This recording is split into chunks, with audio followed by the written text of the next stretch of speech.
All right, welcome back, or welcome if you're listening. This is the first time you're seeing me. In light of the new season 4 changes that are coming next week, or I guess I don't know, this week, depending on whatever I upload this video, I am going to be ranking every strategist in Marvel Rivals from best to worst as a strategist player, and I'm also going to be throwing in how fucked we are when Angela drops. And if you haven't seen Angela, well, I bet your favorite streamers probably already got them. Already fucking guide dropped, so you go watch them. I don't got it, alright? I'm just an average Joe. So, if you like this video, like, subscribe, comment. What did I get right? What did I get wrong? Let me know, alright? And without further ado, let's get into the video. Alright, another thing to take into note before I actually start, I want to say that I am a console player, so there may be a little bit of differences, you know, compared to PC. So just take that into mind. But enjoy the video. Alright, and starting off with by far the worst strategist that has ever graced this beautiful game, we got Adam Warlock. Now, I'm not gonna lie, I've literally, in my entire history of playing this game, I have about like 400, 500 hours on the game. I'm not gonna lie with you guys, I've literally never seen a good Adam Warlock player outside of Platinum. I'm not even gonna lie with you guys. Now, granted, like I said, I am a console player. I understand that, you know, people cannot aim, all right? I mean, people can aim, but it's a different kind of aim. If you're on console, you know, all right? But like, bro, this guy is actually fucking useless. I'm not gonna lie. His soul bond is not worth it. His heals are ass. His damage is not that bad. Like, bro, if you were gonna play Adam Warlock, just go play Mantis or Ultron. Honestly, if that was your like idea of what you wanted to do, honestly, I will say this: out of all the resource healers, he probably has the best heals. But that's not like making it for much. But this guy is fucking terrible. And as for whether or not he's gonna get fucked by Angela, nobody's gonna be playing this fucking guy anyway. So no, he's not gonna get fucked by Angela. Honestly, who knows, bro? I mean, his heals probably might save the person that Angela's kidnapping. But you know, this guy's just fucking F tier all around, bro. Like, who's playing Adam Warlock?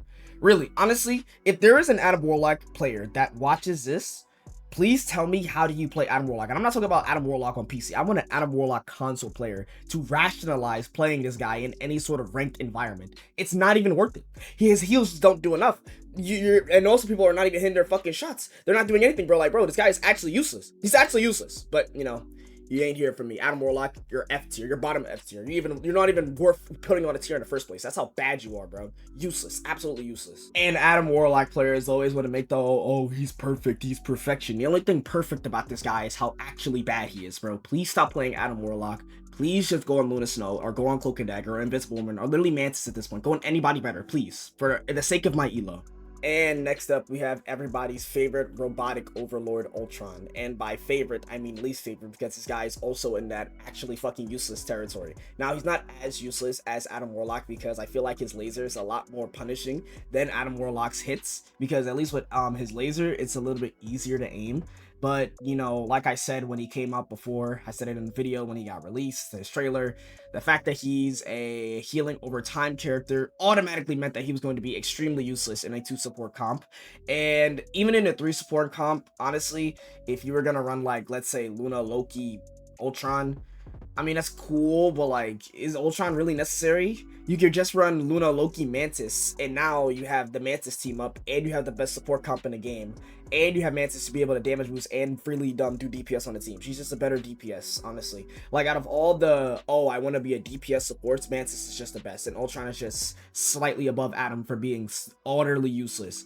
Nobody on console literally knows how to play this guy, and if they do, they're not playing him, because I'll be honest with you guys, that in my entire time since season 2.5, I think season 2.5 was in like May or some shit, bro, I have only seen maybe like 6 Lord Ultrons ever, and they only shown Lord Ultron. None of them has ever played Lord Ultron, bro, because there's no reason to. He's that fucking bad. Stop. Like, there's no reason to play Ultron, bro. Like, maybe if they buffed his healing, and they're giving him a buff where he does 125 damage to bonus himself. So if you're Storm, I guess don't run Ultron against Storm, but like, or I guess don't run Storm against Ultron, but still, this guy's like actually fucking useless. Like, nobody fucking uses him, bro. Let's be honest. Just hop up the game. Learn Mantis, all right? Learn Mantis. And to say how fucked Ultron is when Angela comes out, Ultron is uber fucked, because I promise you, Angela's going to specifically be looking for you. Now, of course, she'll never be played because you're terrible, but hey, if you are played, best believe it's not going to be a good day for you, my robotic brother. And next up, we have Jeff the Land Shark, another useless character. But I will say, we're starting to get into the tier of characters that are not as useless as the last two irrelevance behind us, alright? Now, with Jeff, it's kind of a weird issue because he's had such a fall from grace from his Season 1 to 1.5 days, alright? I'm pretty sure it was a Season 1, 1.5, and 2. And 2.5, he had the change where he couldn't flank no more. Now, flank Jeff was an absolute menace, I'm not gonna lie. This guy was probably the most infuriating thing to go up against in any type of rank, mainly because it was just so annoying. Now, they changed him to be more of a heal bot, which I don't know if that was the right change, but I'm not a game developer, so that's not really my decision to make. I will say this though, this new version of Jeff is probably like mid. You're starting to get, I feel like he's just mid, you know what I mean? He's mid. I like, you'll see who I'm gonna place next, but like compared to who I'm gonna place next, he's kind of like in the same tier as that character. But I don't know, his ult's, you know, good. It's a team wipe ult, so it's an ult that you have to respect. So I would say by that, it's just a good, you know, it's good. You can play Jeff for his ult and that's fine, but like, you know, in a practical rank setting, would I still pick him? No. The thing with Jeffs is like they can literally make or break your team. Like if you see a insta-lock Lord Jeff, your game is going to be decided by how that Jeff plays. And everybody knows this, and I know I don't even need to say anything. Like that Jeff decides exactly how your game plays, and that's what I don't like about him. I think he's like, something needs to change with Jeff. I don't think the changes they're getting him is going to be good enough, but something needs to change. But I will say this, he's probably not going to get fucked by, what's the name, Angela, because, you know, he's already hard as fuck to hit anyways. But I'd say he's like mid. He's like a mid-tier character, let's be honest. And next I have my least favorite pest in the entire history of gaming, Rocket Raccoon. Now, every time I see a Lord Rocket Raccoon loaded to my games, because he's a very common character to encounter, I always wonder to myself, how could someone legitimately play over 20 hours, 20 to 21 hours of this character and think that, hey, I like this guy, I want to play him all the time? Like, why? What's so appealing about Rocket Raccoon? I think it's because he's the prime example of someone who literally just sits back and heal bots. You can, and we've all seen the no damage Rocket guy at this point. You can literally just sit behind your team, do absolutely nothing, be hard as fuck to dive, and literally just do whatever you want. You can just heal the team for the whole of the game. But my question is, why? Like, at a certain point, I think Rocket plateaus, alright? Honestly. Now, I know the win rates are out for console, and he actually has like a 54% win rate in almost every rank, right? But the thing is, I feel like you could just have more fun on other characters. Like why Rocket? Like, Sue's more fun, Mantis is more fun, Cloak is more fun, Loki's more fun. Like, why play Rocket? That's all I ask. But honestly, I don't really have a problem with Rocket Raccoon. He's just kind of mid. Like, there's better options. His ult is like really bad because it's so easy to destroy. And once you get to the higher ranks, it will get destroyed like every time. Not to mention that you have people who can play Phoenix. So Phoenix just hard counters his ult. So yeah. But he's probably not going to be fucked by Angela because, let's be honest, this guy's already hard as fuck to hit anyways, so who cares? Angela's not going to be able to hit him anyways, let's be honest. And we have Mantis next up. Now, I'm not gonna lie, this pains my heart. Mantis was my original main, alright? I grew up on the Mantis hype, alright? Season 1 at 1.5, this was my girl. But as the game grew, as players started to learn how to actually play the game, Mantis became more and more unplayable. Her healing over time is just not good enough. Her damage boost is good, but it's not worth picking her over like a Sue Storm, Invis. Mantis is just so infuriating because we could have been at the edge of greatness. And you know crazy? I fully believe Mantis is like 1 or 2 changes away from being actually playable in a 2 support comp because she gives so much utility. Like, her damage boost literally just makes so many more DPS and tanks so much more oppressive. But you can never play her unless you're in triple support. But I would say this though, out of all the pseudo DPS like support, she is probably the most playable because her ult is, you know, the big ring of immortality. It's not as strong as everybody else's, but you can walk with it. It gives people a movement speed boost. Like, it's not that bad. Like, it could get worse. But honestly, with Mantis, we could be so close. Honestly, this is all I would say to change Mantis, right? All you have to do is give her percentage-based healing, right? Have her healing over time, be faster on tanks, right? and maybe like slower on squishies if that's what you want to like balance it out, right? And just let her healing over time stack the more orbs she gives you. So let's say she gives you 1 orb, it's like 8 seconds. I don't know the exact numbers right now. I like, let's say you give her 2 orbs, it's 16. You know, if you give her 3 orbs, it's like what's the name, like 64. Like, I don't know, like let's just have it stack. You know what I mean? If you just have it stack, it would be so much easier to keep people alive, and I feel like it wouldn't be that like bad of a change. You can keep the damage boost the way it is. You don't have to have the damage boost stack if you don't want to. Like, I'm pretty sure the damage boost just stacks the 2, and like, you know, it just keeps like that. But bro, like, come on, Mantis deserves some type of like buff, bro. Like, she cannot be this bad against like a triple, like 2 supports, bro. Like, come on, bro. I'm just saying, buff Mantis, please, please. And next we have the Invisible Woman, Susan Storm.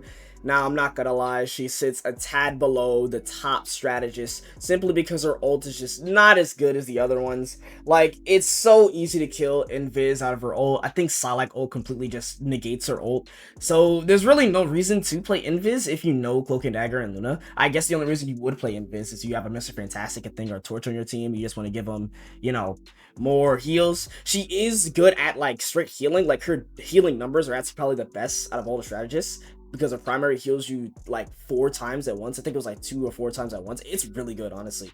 But I will say this, you know, like, it's just her ult. Her ult is just so much, it's so underwhelming. But I will say this, her push and pull, super good, honestly.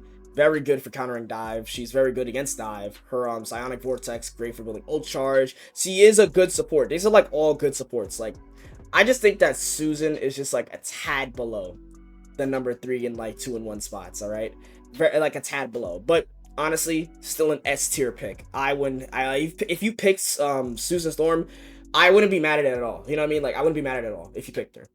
As for how she's gonna get fucked by Angela, well, let's be honest, probably not. Second Angela's pin releases her CC, she's gonna jump away and she's gonna be fine. Let's be honest. And now we have Loki. Now, I'm not gonna lie, I actually forgot to record gameplay for Loki, and I don't want to record anymore. So, just look at this picture of Loki, and we'll just talk about him. Now, Loki, you're probably wondering why he's not number 1 on my list. For a couple reasons. One, Loki is an interesting character. They have nerfed his damage. They're gonna nerf his damage again, and they're gonna nerf his healing again next patch. But if we're just talking about this patch, I still think he's below the top 2 strategies. You can probably understand who the top 2 strategies are by now if you've been paying attention. But I will say his ultimate is it's like, it's weird for me. It's kind of like a paradox, because he's both the worst and best ultimate in the game. Because for every Loki that copies the Cloak and Dagger and the Luna Snow, you'll have Lokis that copy Thor. You know what I'm saying? So I can't really say he's good like that. His Immort is good, honestly, but they nerfed it to how it was in like season like what 2 and 1, if I remember right. So it's not as bad no more, and people are starting to learn, you know, shoot the lamps, so it's not as broken no more, and his lamps are really easy to destroy. So in my time playing him, I feel like Loki's just not that bad. He's like, not that bad, like not that good, not as good as he was, because he was good. Honestly, if you asked me this like a season ago, I'd say he's probably number 1, no contest. But now it's like, I feel like the other 2 are just far and above better to him, because his ultimate is just such a gamble, and especially because people don't have the right toggle on for his ultimate. A lot of people misclick and they click on fucking, I don't know, like Emma when they need to copy like Susan Storm or some shit. It's just annoying as fuck, honestly. All right, and yeah, he's probably gonna get fucked by Angela. Honestly, I really just hate Loki in general, so yeah, fuck him. And next up, we have my main Cloak and Dagger. In my opinion, the best support in the game. But objectively, she's not the best support in the game, because our favorite industry plant is obviously number 1. I mean, let's be honest. I don't even have to like give it much thought. Let's be real. It's fucking Luna Snow. She's number 1. All right, I'm gonna tell you here. But I will say this about Cloak and Dagger. I think Cloak and Dagger is probably the best support to pick outside of Luna. And I'm not gonna say Loki, because guess this why, right? So 1, her ult is surefire. She has ult that's as long as Luna. I'm pretty sure, what was it? I'm pretty sure her ult is, because her ult is weird because it's the dashes, right? So she dashes forward, and that doesn't count for the time of her ult. So she has 4 dashes. I think all of them last like a second each, right? And she has 8 seconds on her ult in general. So she has 12 seconds of Immort. So it's the same as Luna. It's like 12 or 10 seconds. So it's almost as long as Luna's Snow ult, right? And it takes space the best out of any ult in the game, because you can just dash forward and the enemy team has to back up. So I think her ult is honestly just as good as Luna's. Luna's is obviously better because it heals more and it has damage boost. The trade-off with Cloak and Dagger is that she can be killed by a lot of things during her ult, in her ult, and after her ult. She is super vulnerable. Obviously, Magneto, a damage boosted Widow. Like you know if you play Cloak and Dagger, but let's be honest, it's like Cloak and Dagger is still the best in my opinion because her heals are better, they're more consistent. Luna Snow, you have to aim. Her Terror Fade is very good. It gives vulnerable, which is a very key what's the name? Debuff. Her Fade is good. I said her Fade in size. Her Terror Cape gives a debuff. Her Terror Fade allows her to dodge ultimates. Her whole team can dodge ultimates if you coordinate it right. Like she's really good, honestly, really good. Cloak and Dagger has been a top support since the game came out, so it's not really a debate, honestly, at this point. And last but not least, we have Luna Snow, to no surprise. I have her over Loki simply because she has the best ult in the game as of right now. We'll have to see if that changes come Season 4 when they reduce it to 10 seconds. But as of now in Season 3.5, she has the best ult in the game by far. She has the best burst healing in the game with her clap. Her Snowflake allows her to heal through walls, meaning she's the best support to run if your team's running dive. Her primary fire also gives really good heals. And her ultimate, like I said, best ult in the game. She gives 40% damage boost too, so she can damage boost people, she can heal people, she has the best healing in the game, she gets overshield on her health, she has the best CC in the game out of all the strategists. And yes, I think her CC is better than Invis, better than I think her CC is better than Invis, and I think it's better than Mantis, simply because the freeze is just so good, honestly, and it freezes people for longer, and while they're frozen, they can still take a lot of damage. See, when Mantis sleep, the second you shoot them, they're out of sleep and they can just run. But with freeze, it freezes them still for a little bit second, so you can just do more damage with her freeze. Best CC in the game, best burst healing, best ultimate, all that jazz. So, you know, hey, and she's getting another legendary skin this next season, so obviously Netease loves her. We'll have to see how she fares with her nerfs. I do think she is going to be just as good, honestly. I don't think it's going to be that big of a change because if people can survive with Cloak and Dagger ult, I'd say people are going to be survived with a 10-second Luna ult. I think the main thing that was a problem with people with Luna Snow is that the fact that she gets overshield makes it even harder to kill her with like a mag bubble or something. Like I said, mag bubble, like a mag ult, because her overshield actually makes it so mag hits a charge his ult a little bit more, and she has a speed boost in her ult too. So it's just like it's so hard to kill her in her ult. So honestly, I would say, if I really were to nerf her, personally, I would say just like, you know, change how much health she does per second. But, you know, I'm not a developer. I don't know how long that would change. But, yeah, Luna Snow is number 1. No surprise. Is she going to be fucked by Angela? Absolutely, because Luna Snow is terrible against dive. If you're playing, if the enemy team is playing dive, you might just want to hop off Luna Snow. Let's be honest. Go on Invis, go on Cloak, go on supports that are, you know, can't dive do that well. And, yeah. It's not really much to say. Luna Snow is just that fucking good. And honestly, I just wanted to make this video because I am a strategist player who is extremely fucking tired of seeing other roles get more support than the actual fucking support class. Guan, my Chinese overlord, please let Season 5 be 2 strategists, alright?